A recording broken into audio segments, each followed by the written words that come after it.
Our goal is simple: to help you achieve the dream and vision you first had when you thought about starting a business. We're here to make growing your business less complicated. There are building blocks to build a sustainable business. We promise to seek them out and address them all. The Better Your Business Show starts now.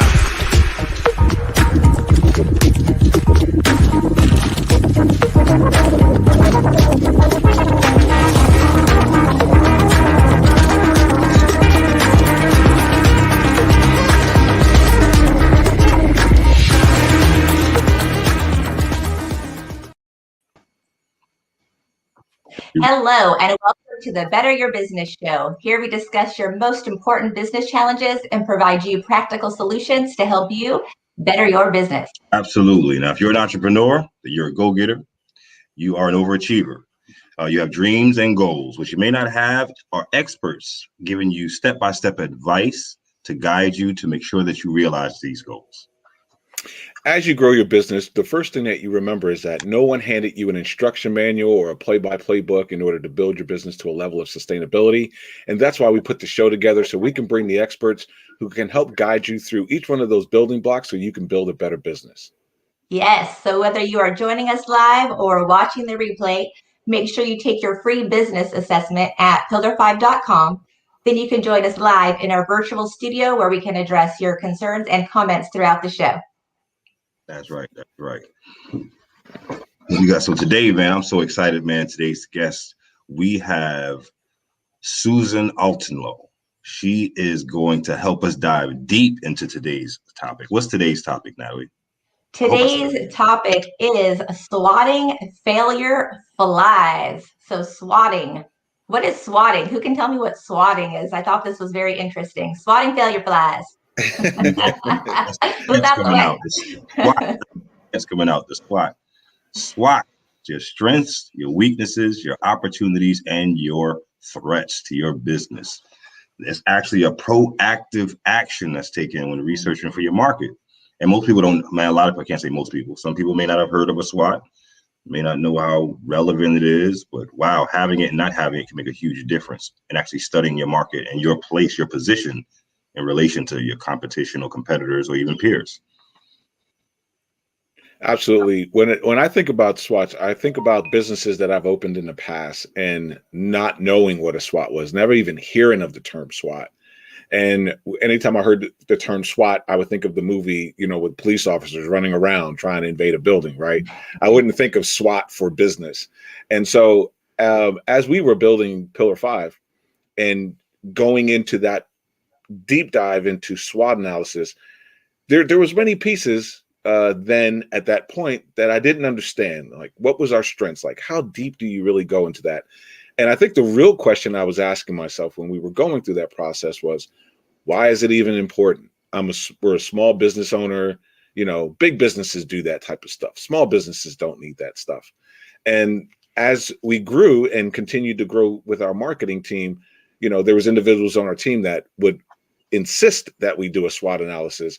And so it was after Tehran and I did the SWOT analysis that we understand the importance of it and realized it should have been a component inside of our software. So we actually added the SWOT component to it, just to make sure that business owners looked at it. And then having the opportunity to talk with Susan today to really dive deep into that subject, to better understand the importance of it, how to do it, why you need to do it, and how it impacts your business is a great subject to come off of. To get into. Natalie, with you, did you ever experience doing a SWOT or have any need to do a SWOT in any of the businesses that you ran? Yeah, I think that I didn't really know it was called the SWOT analysis, but anytime you're in a type of team business, we have coaches or people that will come in, mentors that will come in, and we'll talk about different personality types, different strengths, or as we're delegating, who do we delegate what tasks to? And I'm really curious as to what her feedback is, because I found over my career, sometimes we wanted to delegate to the person who was best at that because it would get done. We could delegate, not have to worry about it if you've done the way we wanted to. Then there's the mindset of, okay, give it to the person that really needs to learn this skill, have them invest the time in it to get better. So it's kind of a catch-22. So I'm very interested in what her feedback is with this too, especially because she's had decades of researching this stuff. So I'm really curious about what she has to say this morning for sure. All right. Awesome. Right. Awesome. Well, obviously, everyone is running around right now. There's so much going on in the marketplace for small businesses. The COVID restrictions are loosening up in some areas. So more businesses are getting back to work and they're getting their businesses online. And I think this is an opportunity time to have this discussions about SWOTs, because many business owners are just going to go back out and open their donut shop, open their hair salon, open their lawnmower services. And they're not thinking about the strengths, the weaknesses, the opportunities, and the threats. Big key word here is threat.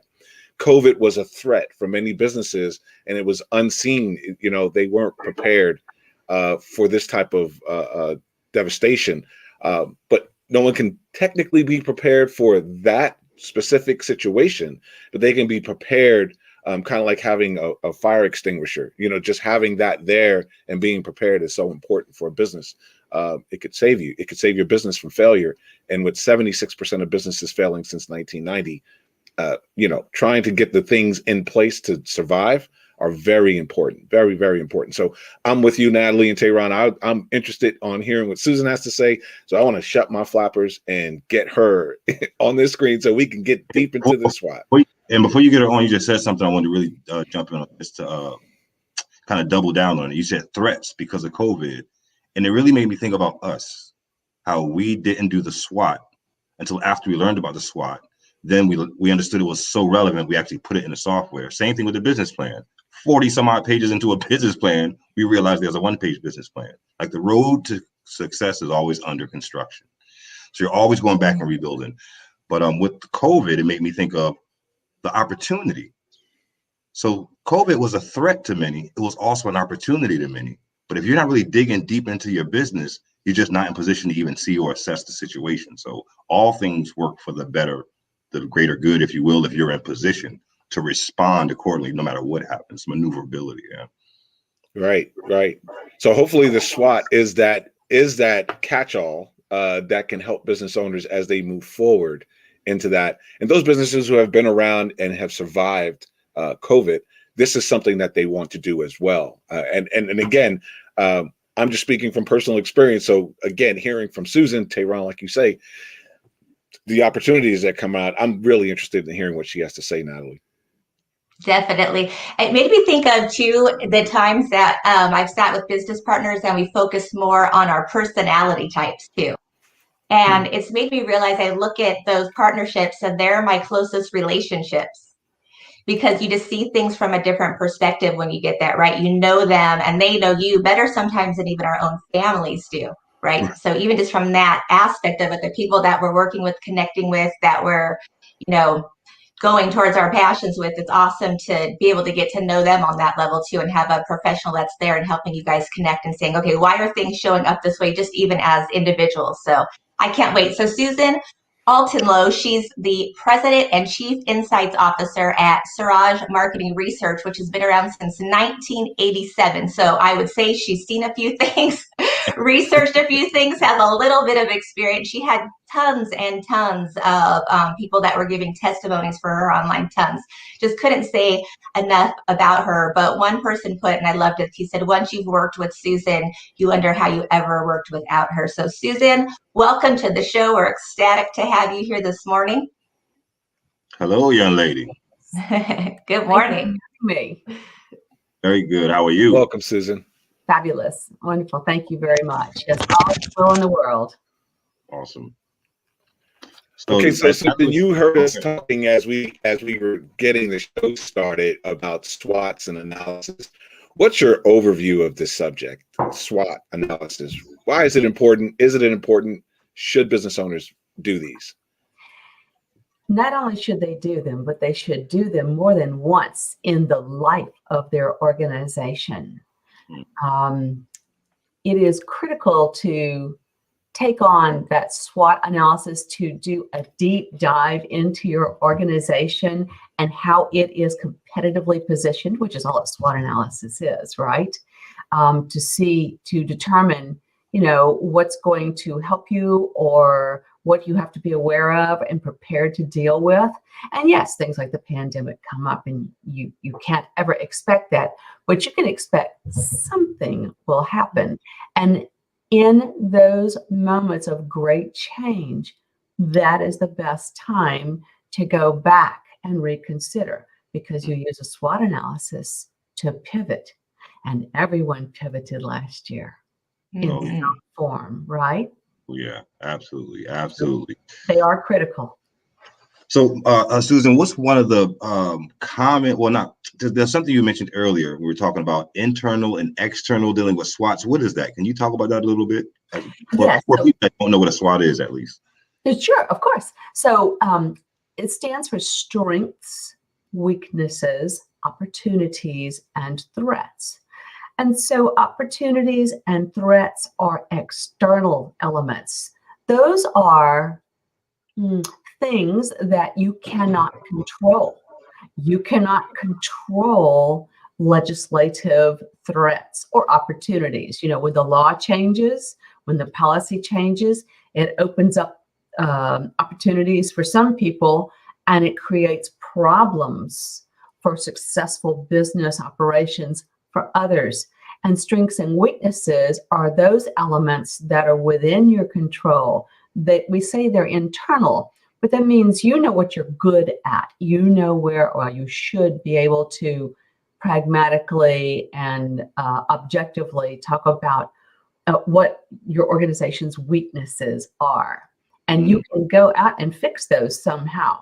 Maybe they'll be difficult to fix. Maybe they'll be difficult to address, but they're internal and you have control over them.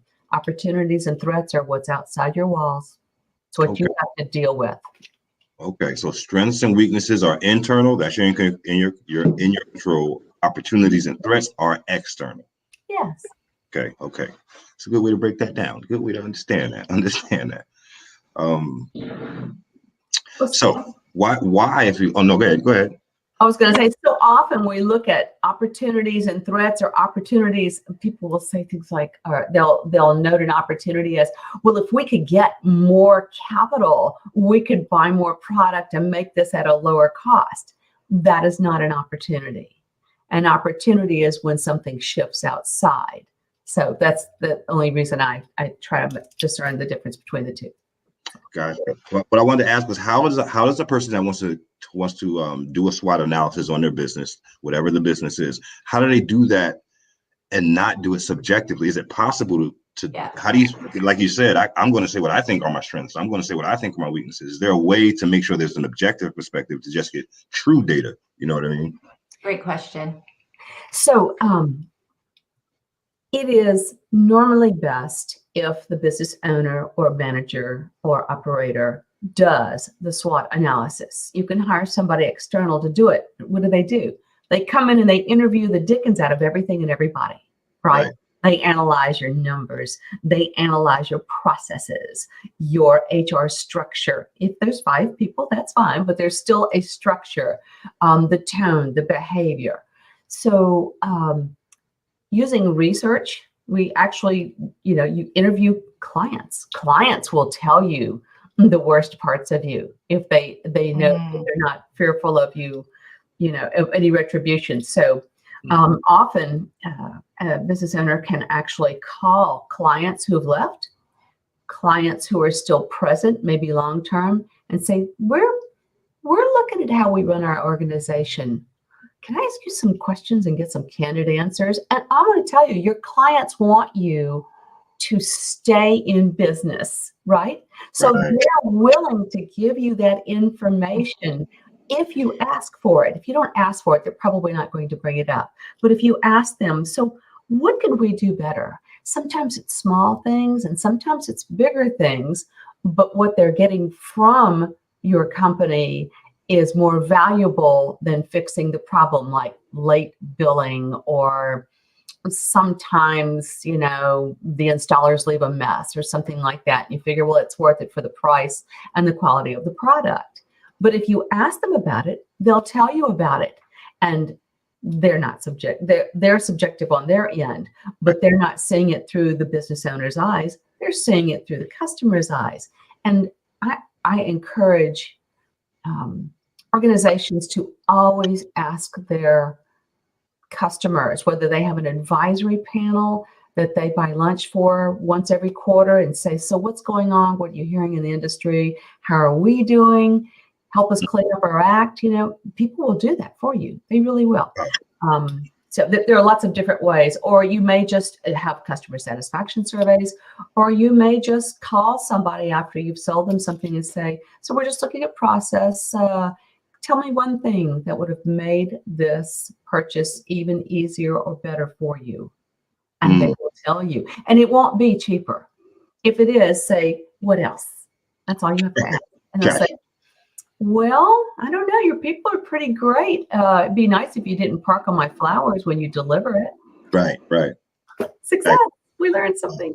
And that helps you fill in your weaknesses. Wow. As well as your strengths. You may think the quality of your product is a strength. They may say, no, it's the fact that I'm confident that you will deliver what you say you will deliver exactly to spec every time. That's a strength. And it might not be something that you know for yourself, but your customers will tell you that. Wow, that was heavy. I like that. You really I had a light bulb moment. Like, wow, because I didn't think about until you said it, having extended focus groups. That's kind of what I heard. Like actually having a group of people that are your tribe, maybe your early adopters in the software world, and just having even a virtual coffee, or even going out to eat and just talking about your experience with my product or service. How do you guys talk behind closed doors about what you like and don't like? Just constantly getting that data from the people that's using your product or service. And it works really well, especially, and you can cycle it out. So you may have a group of 6 or 8 that you're talking to this quarter, and next quarter it's a different group. You could ask them, would you meet with me twice in the next year? That's it. Actively engaging with your clients. Yes. So that's good stuff. You got to be pretty brave to call your clients and ask that question. Ego has to be out of the way, and you have to want to improve and grow, I would think. You do, but they're amazingly responsive. So the risk is that all of them will hear what the challenges are, right? So if one says you're crushing my flowers every time you back your truck up into my parking lot, the others will know, and they may say, yeah, it happens to me also, or they may say, no, that's not my issue. Right. I'm finding this other thing, or this happens elsewhere, or I don't know what they'll find, but it's nice because that gives them an opportunity to buy in. So that's the flip side of the coin. So they'll hear the bad, which isn't going to be horrible, but they'll also want to help you. So they'll leap in with ideas to help you resolve the issue. That's why they're there. They want you to do well, or they wouldn't put the time in to share an hour with you every quarter. You're hitting it on the head. I've noticed something so consistent in these episodes. We've had Amy Razor, Patty Farmer, Pradeep, Colette Portis, David Chrysler, even Sharon Lecter. All of them saying the same thing. There's something so consistent, no matter which part of building your business you're in, and that's that the customer is the reason why you're in business. Is the reason why your business is going to become successful if it is. But it's so easy to think about, my bottom line, my price points, making more money, trying to expand and this, that. But as long as you focus on giving the best experience, then that almost by default ensures you have some longevity. And it's just interesting to me to hear that keep being I think that's one of the big differentiators between people who struggle with building sustainable businesses and business who easily, well, I shouldn't say easily, but who streamline that process, thinking about the end user first in all aspects of it. So I really appreciate that. I agree with you on that. Yeah, it's true. Oh, okay. I would agree with you. Yes, absolutely. You guys didn't have a powwow before you got on the show. You just say it. It's interesting. We do just say it. Yeah. Absolutely. I know that I had a coach who would come in and ask if he would call it the one night stand approach. But I think until you had that feedback, it's almost like you don't realize that you're doing it, right? You gave them that product, you gave them that service, then you're on to the next. You feel like, okay, I finished my task, then you're on to the next, but you're not thinking about the relationship so much. And that relationship is everything. Right. It's really about the relationship because that's where everything else comes from, right? But sometimes being just so focused on moving ahead and being task oriented that we're not slowing down and doing that. And it's the most important part. Well, maintaining that customer relationship is critical. I mean, even with large purchases, you're still going to have to purchase them again. If it's a washer and dryer, right? Or landscaping or some kind of office equipment, just because it lasts 5 years doesn't mean that they're not going to come back to you next time. Keeping in touch makes it really easy to default back to your organization. You're almost, I don't want to say you've not become a friend, but you are a known quantity or value, and that has incredible value to the customer. They're like, well, I know if I call them, I will get what I need. Right. Consistency. Right. Yeah. Who has time to shop it? Say again. Who has time to shop it? Yeah. You've done all the comparison work. You're like, I got it. I'm done. Right. Yeah, I was talking to a friend of mine in Florida yesterday, and we were just talking about that, the CLV, creating lengthening the lifetime that you and your client can be in business, even if it's a transactional situation. If they're buying a thing from you, well, you can still do a follow-up with them. Like, and what you just said, something else that was interesting. Even if they're buying something from you, they may buy something else later on because they buy this thing. One product or service is related to other products or services. And it makes me think of how Patty Farmer on a previous episode was talking about having a network of people who help. They don't sell what you sell, but they sell other things that your client may want to buy, and having relationships with them. Always just building a networking infrastructure, if you will. So making their experience with your one thing that they bought, maybe a follow-up card, or when that one goes outdated, it's time for them to upgrade. Are they going to go to a new flashy toy just because it's out, or are they going to go back to you to get the one that you have because you actually established that relationship with them? So yeah, I think that's really a slept-on component. Deal with your clients and sincerely. That's right. And keep in touch with them through social media. Have you encouraged them to keep in touch with you so that you can inform them when new versions or additions or line extensions come out? Every lawn service in America does that. They do more than lawn service now. They do more than pests now. They do grass. They do trees. They do everything. Right. So, but you wouldn't know it unless they communicated it to you.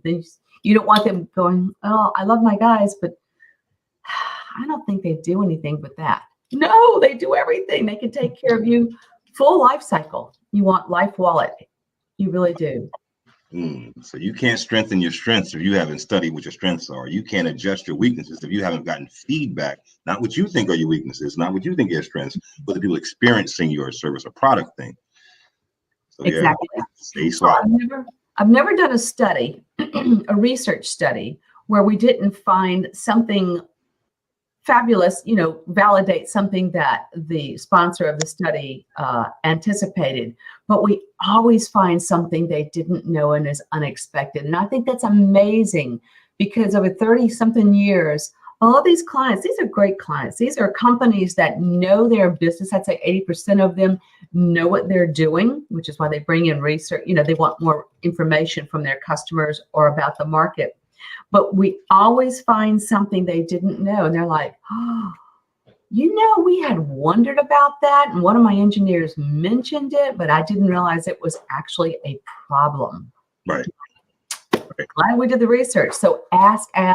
You can never ask too much of your clients, customers. Susan, how have you seen that change over the last, so you've been in this since 1987. How have you seen this change? Is it, basically the same thing now? We have social media. The millennials are making tons of money. Some of them not even really having a sustainable business, right? So have you seen that change over the years? And then what feedback could you give on that? Well, what specifically do you want to know has changed? There's so much. Wow. Wow. I guess how we've gotten better, or what should we do to leverage more, maybe? What's just been some things that you've learned, maybe the challenge that most entrepreneurs or businesses are having? Is there a common theme? Mhm. Yes, there is a common theme. So businesses are more savvy now about gathering information about their organizations and about their customers. They also, of course, the rise of big data reflects the fact that we gather and keep more information about our customers and about our processes and what's going on in the field and the industry. In 1987, I would say that online access was not particularly sophisticated, if it even existed, for some of this kind of information. So I find that business owners are more aware and more savvy, but they still are very subjective, and they still find it difficult to take a good look outside of their little bubble to see how their customers really feel. They are still reluctant to do research, whether it's by walking around the store and asking, or looking, watching, doing surveys, drop in the box, fill out your name and information for a drawing or whatever. They still don't do that, but they do have more data available to them, and they do keep more data on their customers. Now, leveraging that data is something else. They're still learning to take that data they're keeping and work it, analyze it. And that's where my hope is, that they will start using more of what they have to help their businesses grow. Awesome. We're going to take a quick break, and then we'll be right back. Susan Saurage-Altenloh, CEO of Saurage Marketing Research. Quick break. We'll be right back.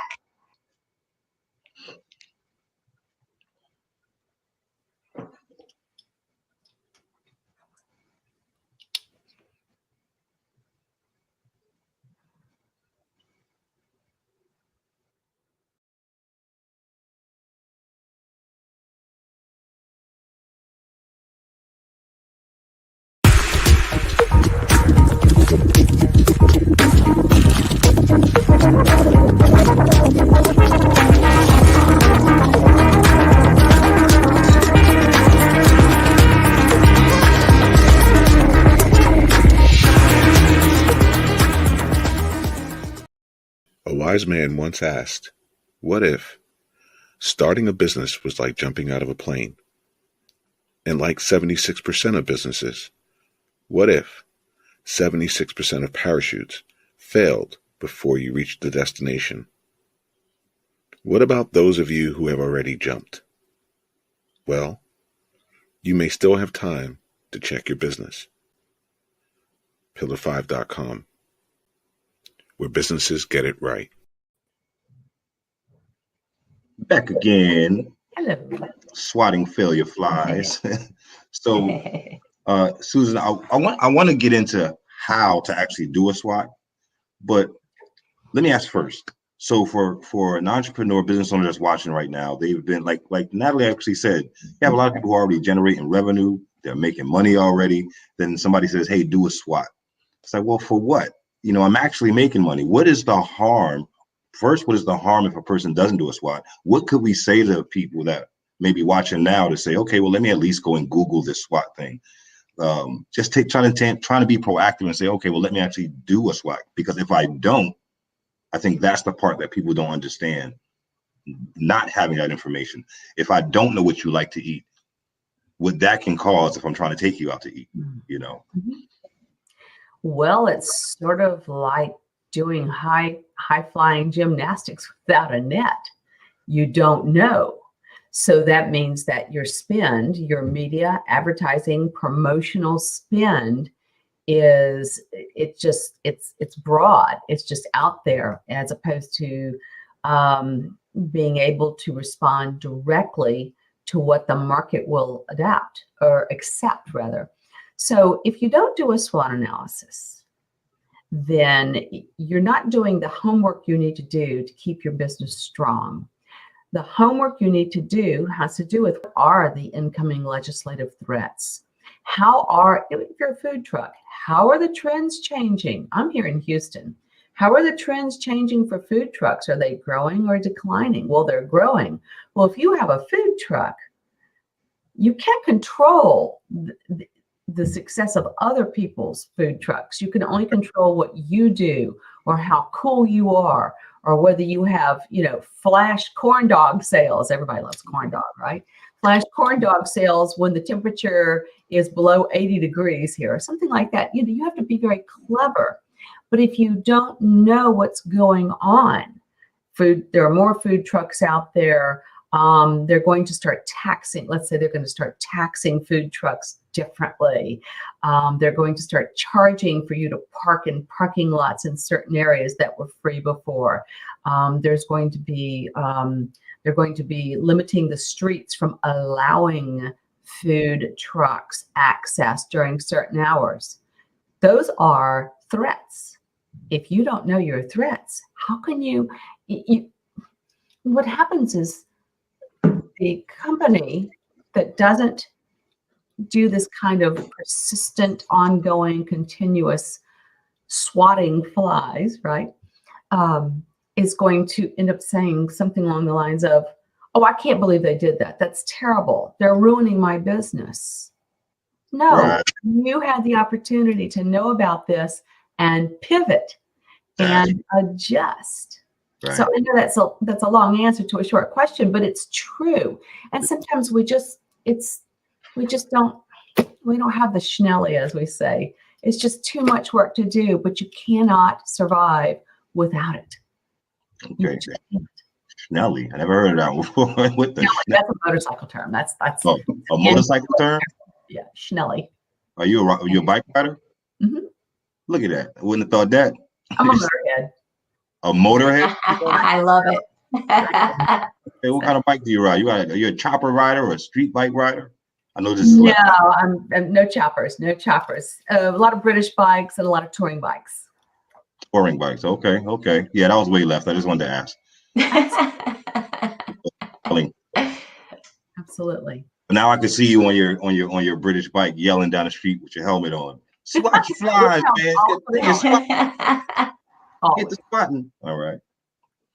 Yeah, good stuff.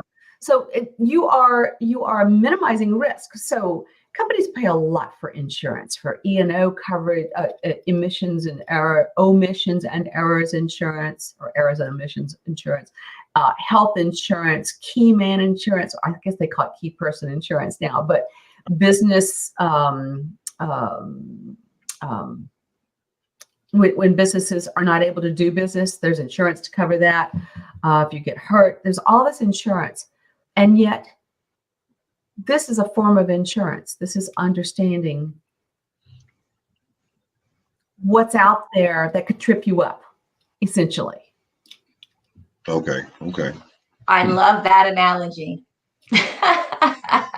Not just because I'm in financial planning, but it just really brought things together, especially because so many times, I mean, I can talk about life insurance till the cows come home, and people will have every reason why they think they don't need it. Something happens. Like, people are asking, how's your business been affected by COVID? I'm swamped because people are really like, okay, I need to do this now, right? I need to be worried about COVID, if they're changing guidelines, if I can qualify. And so something happened to make people take action. It's the same thing with the SWOT analysis. If I'm hearing you correctly, right? People aren't really thinking about it as much, or some small businesses, something happens, makes them have to do a SWOT analysis, and then that's where they have to shift. But there was big risk up front, as opposed to if they started with the analysis, got all their strengths, everything in place, knew what the weaknesses were, knew what the potential pivots could be, right? And then they could take action based on that. They already know which way they need to go next. That is correct. And Natalie, it's not only dealing with threats, but it's the opportunities. I know we've heard many of our peers and associates say, I wish I had known then what I know now. I could have made a fortune. I could have taken advantage of that. So let's talk about the opportunities. I'm going to give you an example of an opportunity and why it's so important to be aware of those opportunities regularly, which is why that advisory council comes in real handy. So opportunities, the pandemic most would not think of, although for you, Natalie, it has been, would not think of it as an opportunity. So consider a company that provides, it's like the wine and painting places that we used to get together in groups and go and we drink a little wine and we the sip and paints. It's great, right? Oh, they have it for children also, for children's birthday parties. We bring the kids in, feed them Kool-Aid and cake, get a lot of sugar in them, give them a paintbrush and help them paint flowers and frogs and sunshine and all that. Great business, right? Then the pandemic occurs.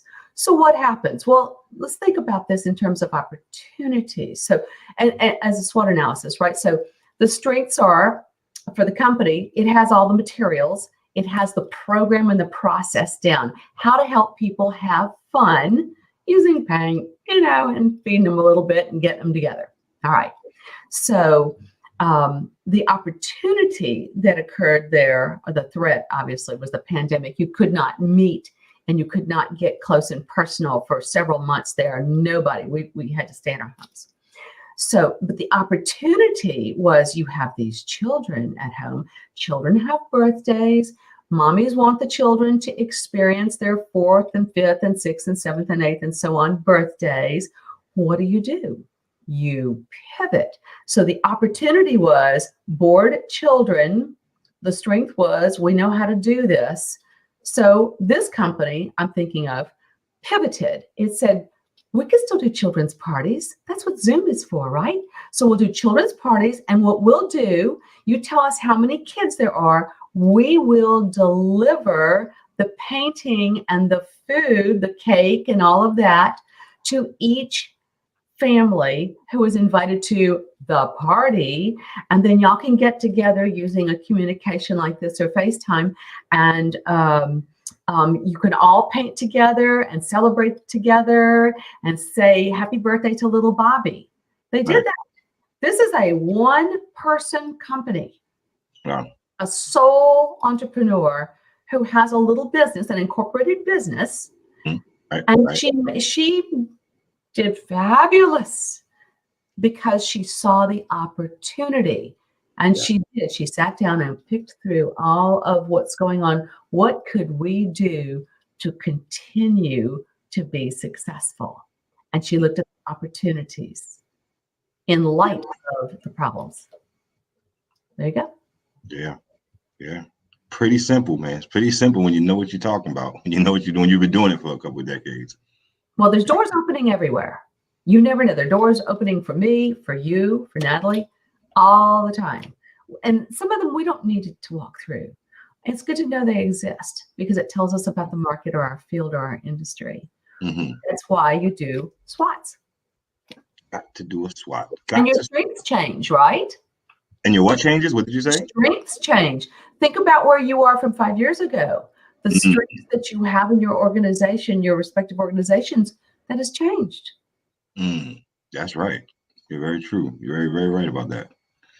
So how do they do a SWOT? How do they do it? What do they do? Do they just go to Google and just say SWOT? I mean, I know you explain this and actually teach us in a college course, I believe, right?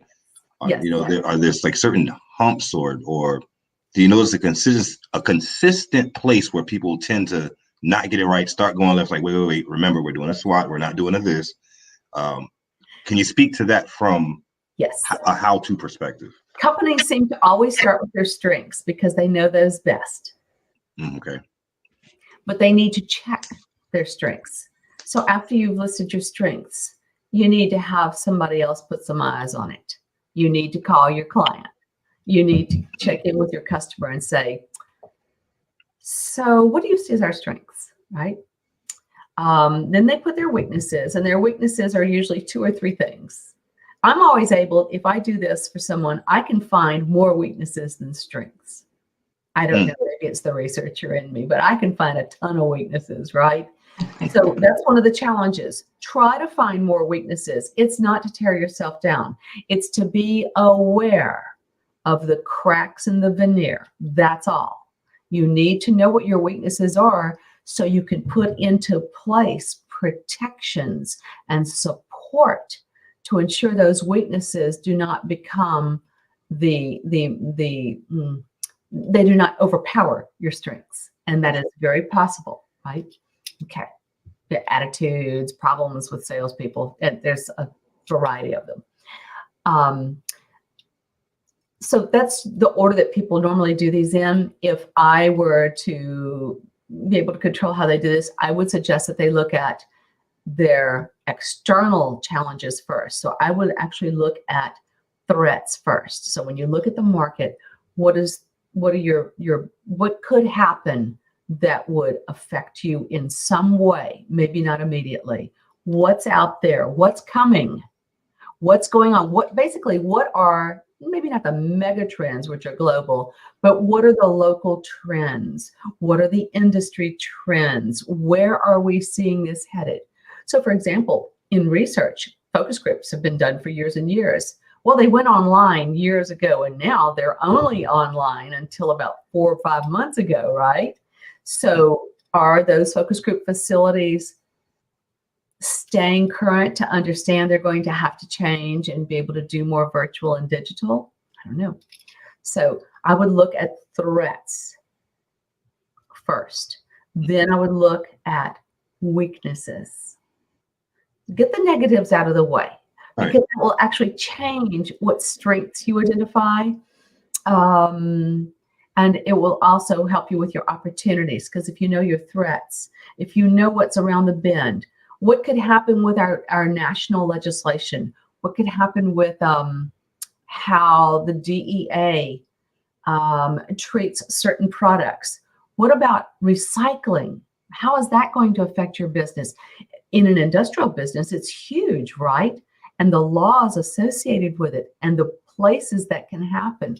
What about protecting data? One of the biggest growth areas. What's going on with data and IT? So we have to be more secure. Some of the threats are that we will not be able to gather certain kinds of data, right? Another threat, we will be more responsible and have to spend more money protecting the data we have on our customers. Those are threats. We're going to have to spend money to deal with it. Right. And the opportunities are that you can access more data about your customers. And the better you know your customers, the better you can respond to them, or you can expand your product offering. So, and you asked about, issues that come up. I think we focus on our strengths because we want to validate ourselves. We're okay. We're doing right. Right. Look at what they're doing to us. I don't want to sound, super wild here, but what is out there that's going to mess things up? No matter how good we keep our house, if a bulldozer pushes in a wall, we're done. Let's look for bulldozers. Right. Law, competition. Get the negatives out the way. Get the negatives out the way. I don't know if that's what you're looking for, Tehran, but It so is, and here's why that is, because wow, when you say it, all right. So if I have my own business, or an average entrepreneur who has their business, they should be very, very optimistic. To see absolutely how far it can go. But man, you really help me look at, you have to play the devil's advocate seat too. You just have to look at anything that could possibly be that person that's always what do they call, I forget the phrase, just a negative person. They always find something negative in whatever you're trying to do. It's like, put on that person's hat for a while dealing with your own business, because if you scratch those things off, you can't scratch them off, like you're saying, unless you actually take the time to address them as real. Versus, man, that's just you being negative. Well, let's sit in that seat. What if that happens? What if that happens? What if? And so it's like you have to be in a different, from a optimistic perspective, looking at your strengths and your weaknesses, but a real perspective, not just reaching for stuff that's not there. And then be your own antagonist for your threats. What actually am I not thinking of? What can come out of the left field and just take me right out below my knees. Yeah.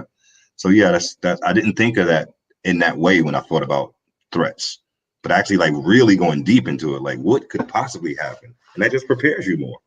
A good business person does not want to be surprised by those threats coming to bear, especially when they were on the horizon. Right. Yeah. Did you start to add to that? Say again. I was saying, I thought Natalie was going to ask something. Okay. Watch. Watch her go. Yeah, it's if you are positive and favorable about your own organization, then you want to know when something's not going well. You want someone to say, you know, that door on the side of the building is no longer locking properly, right? Don't you? Mhm. You want to know, wow, they just changed the law so that anybody with a food truck can set up in any restaurant's parking, any other restaurant competitor, right? Restaurant's parking lot. Or they're going to have these events on Saturday and all the food trucks are invited. Don't you want to know that? Even if it's, whether it's a threat or an opportunity, if you don't know, you're not particularly savvy, and you must be savvy if you're going to be successful. And you don't want others to say, oh man, she never notices stuff like that. You want them to say, I don't know how he does it, but he always knows what's going to happen before it happens. He's almost a futurist. No, he just looks at, he swats. He SWOT. Got to SWOT. I love it. I love it. Awesome. We're going to take a quick break, and then we'll be right back with Susan, with CIO of Saurage Marketing and Research. Ew.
Our goal is simple: to help you achieve the dream and vision you first had when you thought about starting a business.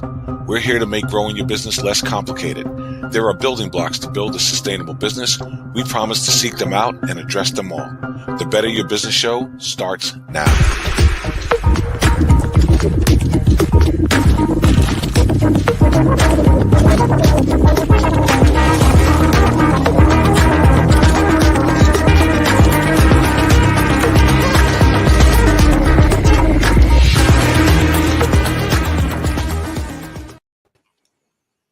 Welcome back.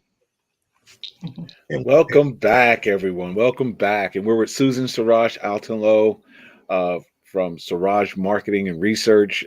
Amazing insights on, as Tehran say, swatting those flies, understanding why swatting is important for your small business. Susan, thank you for joining us. And obviously we're with Natalie Essman and Tehran Glover, who are asking all the questions. So make sure you drop your comments and your questions. Susan's here with us for just a little bit more time. It's never enough time with Susan. We wish we can just keep her with us all the time. But if you have questions, go ahead and ask them now, and she'll be happy to answer. Otherwise, you can always reach out to Susan on Twitter. So please be sure to do that if you're trying to connect with Susan. She can help you in your marketing research. So I was sitting back in the back of the studio, and I was watching and listening to all this information. There was tons of information being delivered. And I think it was almost an information overload. I couldn't stop taking notes. So I snuck away to take some notes. But I did have a question, Susan. Mm-hmm. There are some businesses that are small businesses, but they tend to have a team, 3, 4, 5, or 6. When someone is building their organization, who would they revert that responsibility to or designate that responsibility to in order to do the SWOT on the organization? Is it the founders? Is it the marketer? Who takes over that role? Or is it a team collective task? So at the risk of sounding loosey-goosey, as we say in the South, it depends on the organization. So often the person responsible for marketing is also responsible for leading the process of developing the SWOT analysis, but he or she will still have to interact with others. If there is no person who is, well, the person who's responsible for marketing could be the owner also, depending on the size of the organization. Ultimately, if in a small business, you probably need to hear from everyone. Awesome. And you on up. You made a point and you said to do the process. Where would a small business, someone who's watching right now who says, okay, I want to do the SWOT analysis on my company, where do they go to get this sort of information? Because many business owners have no idea, like we did when I started. I didn't know anything about a SWOT. Where would I go? Is that something we can get in contact with Susan for? Is that something they need to study and research on YouTube? Where do they go to get this process started so they do it right? Oh, I'm going to use a noun as a verb, and I'm going to say start by Googling it. I'm hesitant to say that, but truly, to get the quick look, or go to Google Scholar, how to do a SWOT. There's a lot of information online. We normally direct small businesses to the online resource. You can Bing it, I suppose. You can Bing it. Or Yahoo it, right? But just do a search online. There's so much. A lot of bloggers and influencers do this kind of work and help small businesses with it. And I always encourage you to find, there are lots of great blogs out there. I could pull at least 20 of them in less than 5 minutes. That's how prevalent it is out there. I think the hardest part, though, is just do it. Just get out there and take that first step. And once you do it, you almost get hungry for the information. You feel kind of bereft without it, you know? Right. Correct. Absolutely. Good insight. So there it is. That's how you go out and start researching SWOTs. Susan, I know we didn't have an opportunity to ask you about some of your background on the show, and I want to take this opportunity, since we have no particular questions coming in directly. Tell us a little bit about Susan. Tell us a little bit about your background and how you got involved in SWOTs and market research, and why is it important to you? I was a pre-law student at LSU in Baton Rouge, and I took a summer job at a market research firm. That is the honest truth.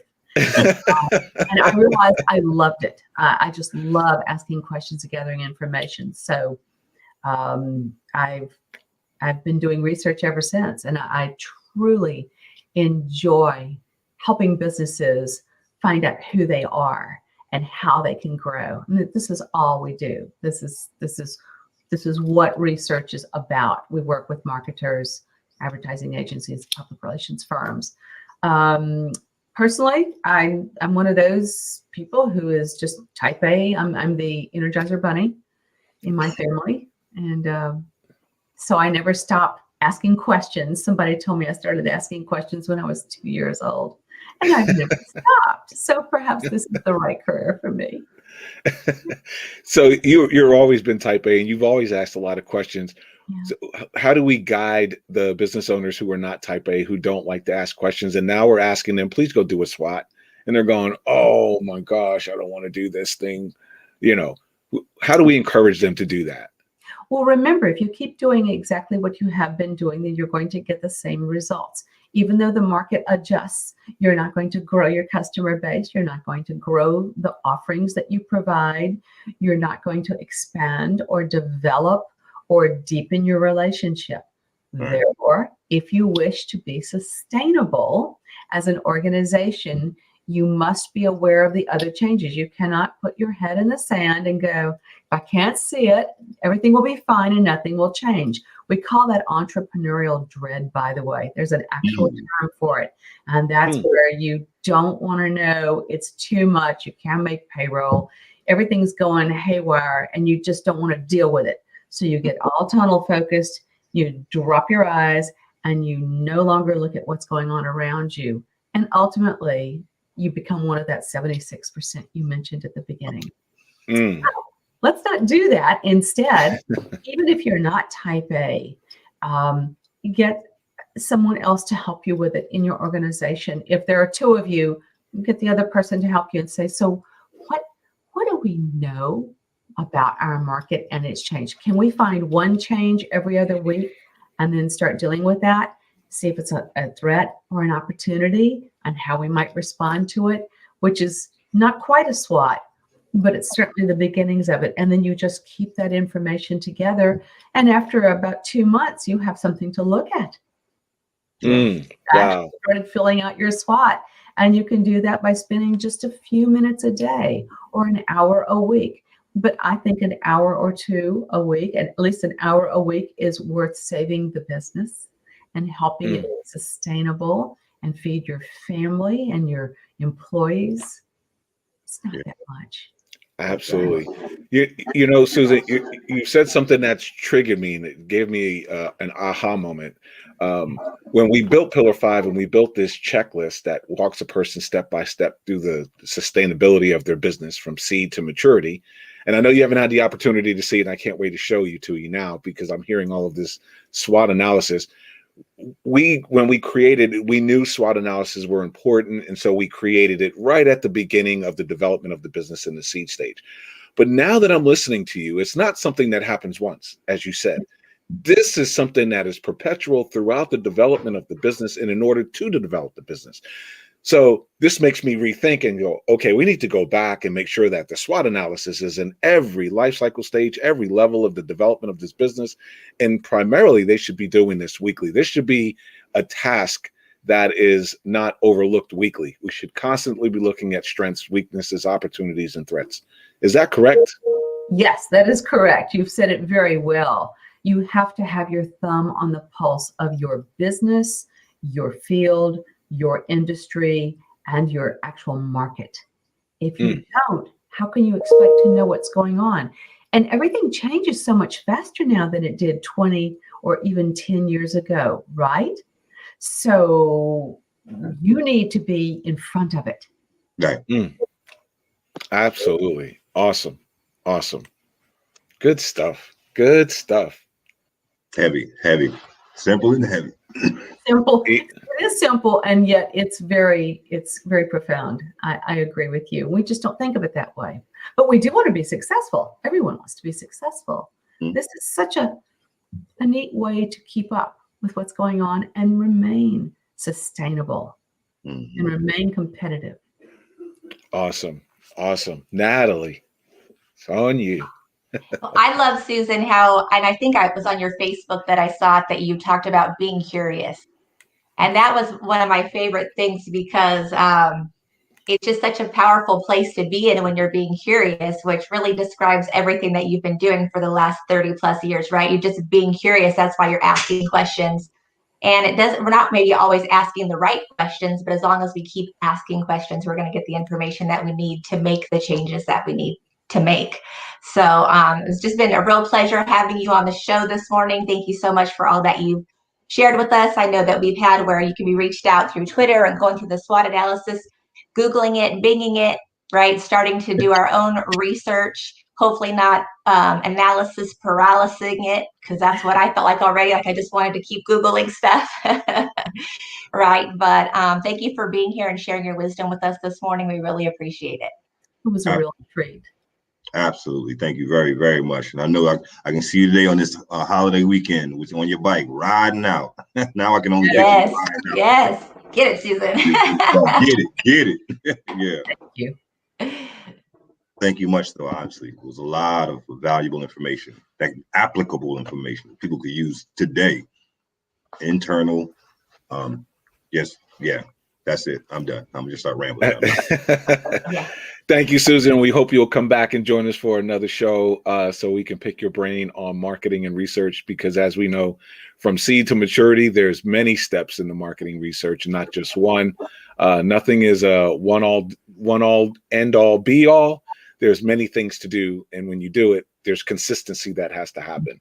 So be sure to do that. Susan, we hope to see you again. And I can't wait to show you Pillar 5 and get your feedback on how we can help businesses grow to the next level of sustainability. Thank you. Thank you. Thank you.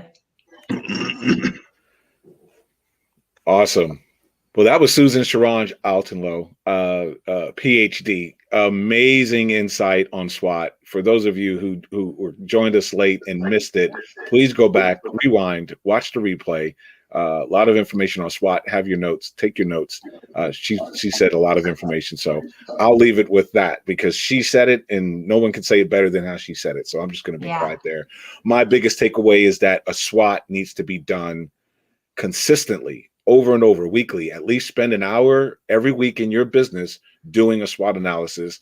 Push the busy work aside and put this on your agenda and make sure you do this, as well as doing your Pillar 5 assessments once an hour every week, and make sure you know where your business is, because it's going to help you to grow your business. Yeah. You summed it up for me, champ. That's about it for me. Happy swatting. Yeah. Susan said, Same happy thing. swatting. You got to inspect what you expect, right? How can we make any shifts if we're not inspecting what we're expecting? So that was my biggest takeaway as well. The hardest part about being in business is minding your business. Mind it. Put your mind behind the grind, man. Mind your business. So that's it, man. I enjoyed today's episode. Can't wait to do it again. You guys are great. Audience and co-host. Absolutely. Always a pleasure to be here with all of you. And for those of you who have not taken your Pillar 5 assessment, please go do that. It's pillarfive.com. Go take your assessment, identify the life cycle stage your business is in, and know exactly what the next action step you need to take to get your business to the level of sustainability. And as Susan said, make sure you're swatting all the way through. Every week, you're going to be swatting at this business. You want to make sure you understand your strengths, your weaknesses, your opportunities and threats, and you can reach out to Susan on her Twitter. Sounds good to me. Yes. 2 words. All right. We'll see you guys next time. Have a great day. Thank you for joining us on the Better Your Business Show. We'll see you next week with our next expert. See you next week. And by the way, before you go away, don't forget to join the Los Angeles Tribune live this evening with Mo Rock, Natalie Forrest. They always have a special event every Monday night, and there's always a lot of information there. Make sure you're there and get that insight. We'll see you next week. Yes. And you can catch the show on LATV on the Roku channel, the Los Angeles Tribune. Absolutely. Mo released a new hit single. I'm excited Oh, to yeah, that's did you going see to be that? on Did the you show hear tonight. We got a detour. We're going out tonight to check it out. Some social media. I was like, we're I can't wait to hear. Yeah. All right. All right, you have a good one. Our goal is simple: to help you achieve the dream and vision you first had when you thought about starting a business. We're here to make growing your business less complicated. There are building blocks to build a sustainable business. We promise to seek them out and address them all. The Better Your Business Show starts now.